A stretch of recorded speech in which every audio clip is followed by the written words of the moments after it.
एक दिन राजा विक्रमादित्य दरबार को संबोधित कर रहे थे, तभी किसी ने सूचना दी कि एक ब्राह्मण उनसे मिलना चाहता है। विक्रमादित्य ने कहा कि ब्राह्मण को अंदर लाया जाए। जब ब्राह्मण उनसे मिला तो विक्रम ने उसके आने का प्रयोजन पूछा। ब्राह्मण ने कहा कि वह किसी दान की इच्छा से नहीं आया है, बल्कि उन्हें कुछ बतलाने आया है।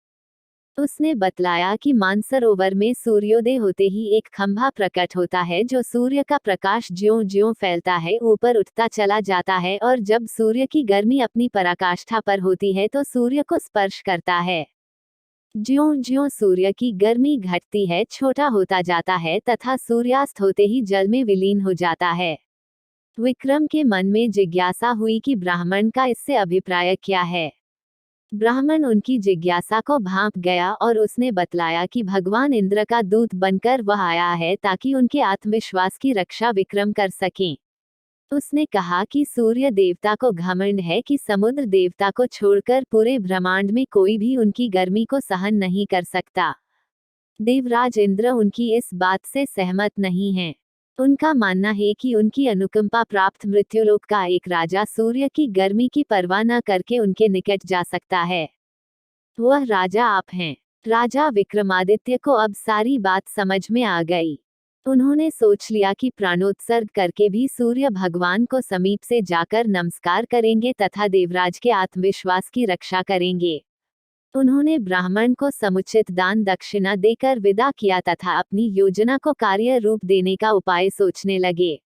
उन्हें इस बात की खुशी थी कि देवतागण भी उन्हें योग्य समझते हैं। भोर होने पर दूसरे दिन वे अपना राज्य छोड़कर चल पड़े। एकांत में उन्होंने मां काली द्वारा प्रदत्त दोनों बेतालों का स्मरण किया। दोनों बेताल तत्क्षण उपस्थित हो गए। विक्रम को उन्होंने बताया कि उन्हें उस खंभे के बारे में सब कुछ पता है।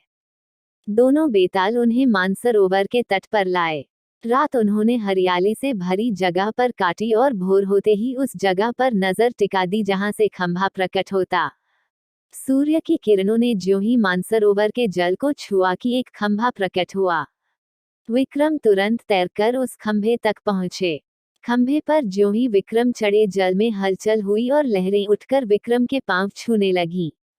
ज्यों-ज्यों सूर्य की गर्मी बढ़ी, खंभा बढ़ता रहा। दोपहर आते आते खंभा सूर्य के बिल्कुल करीब आ गया। तब तक विक्रम का शरीर जलकर बिल्कुल राख हो गया था। सूर्य भगवान ने जब खंभे पर एक मानव को जला हुआ पाया तो उन्हें समझते देर नहीं लगी कि विक्रम को छोड़कर कोई दूसरा नहीं होगा। उन्होंने भगवान इंद्र के दावे को बिल्कुल सच पाया। उन्होंने अमृत की बूंदों से विक्रम को जीवित किया तथा अपने स्वर्ण कुंडल उतारकर उन्हें भेंट कर दिए।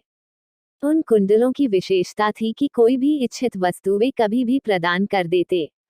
सूर्य देव ने अपना रथ अस्ताचल की दिशा में बढ़ाया तो खंभा घटने लगा। सूर्यास्त होते ही खंभा पूरी तरह घट गया और विक्रम जल पर तैरने लगे। तैरकर सरोवर के किनारे आए और दोनों बेतालों का स्मरण किया। बेताल उन्हें फिर उसी जगह लाए जहां से उन्हें सरोवर ले गए थे। विक्रम पैदल अपने महल की दिशा में चल पड़े। कुछ ही दूर पर एक ब्राह्मण मिला जिसने उनसे वे कुंडल मांग लिए। विक्रम ने बेहिचक उसे दोनों कुंडल दे दिए। उन्हें बिल्कुल मलाल नहीं हुआ। दोस्तों, वीडियो अच्छी लगे तो लाइक और सब्सक्राइब जरूर करें।